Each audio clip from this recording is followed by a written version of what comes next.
আসসালামু আলাইকুম and hello everyone, welcome to Nahida Labiba blog.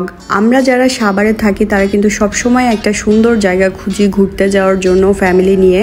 তো পুলিশ টাউন অ্যাঞ্জেল সিটির ভিতরে একটা সুন্দর ক্যাফে ওপেন হয়েছে, যেটা আমি এর আগেও আমার শর্ট ভিডিওতে দেখিয়েছিলাম, বাট আজকে পুরো ক্যাফেটা আপনাদের সাথে ভিডিওতে দেখাবো।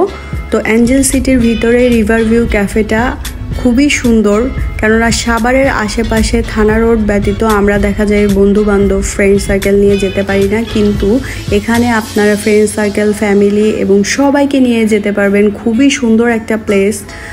ওদের হচ্ছে 3টা সেকশন, আউটডোর, ইনডোর এবং রুফটপ, যেটা রুফটপটা এখনও ওপেন হয় নাই, বাট ইনডোর আউটডোর দুইটাই ওপেন। এবং আউটডোরে ওদের সবথেকে মজার জিনিস হচ্ছে এখানে হচ্ছে বারবিকিউ, ওপেন বারবিকিউ, যেখানে থেকে আপনারা বারবিকিউ অর্ডার করে ওরা ওপেনলি আপনার সামনেই বারবিকিউ করে দেখাবে। এবং এই যে রিভারটা খুবই সুন্দর একটা প্লেস, মানে বিকালে যান, দিনের বেলায় যান, ফ্যামিলি নিয়ে খুব সুন্দর একটা টাইম স্পেন্ড করতে পারবেন, আর বাচ্চারাও বোর হবে না, তাদের জন্য ব্যবস্থা আছে এখানে। আমি বলবো যারা সাভারে থাকেন এবং ফ্যামিলি নিয়ে ঘুরতে পছন্দ করেন তারা অবশ্যই এই প্লেসটা একবার হলেও ভিজিট করবেন। আমার তো খুবই ভালো লেগেছে। আর এই ক্যাফেটার নাম হচ্ছে দ্য লাউঞ্জ 95 এবং খুবই সুন্দর। সন্ধ্যার দিকে ওদের লাইটিং সিস্টেম খুব সুন্দর লাগছে আমার কাছে।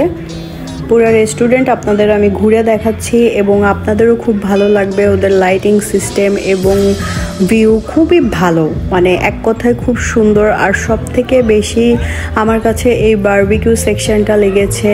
এখানে পুরো লাইভ বারবিকিউ দেখতে পাবেন আপনি, এবং খাবারের টেস্ট খুবই মজা ছিল খাবারগুলোর। আমরা 2 ধরনের কাবাব নিয়েছিলাম, বারবিকিউ চিকেন কাবাব আর একটা জুসি একটা কাবাব ছিল, কাবাবটার নামটা আসলে আমার মনে নাই। আর এখানে নিয়েছিলাম ডোরি ফিশ চিপস, যেটার টেস্টও খুবই ভালো লেগেছে আমার কাছে খাবারগুলো খুবই ভালো লেগেছে।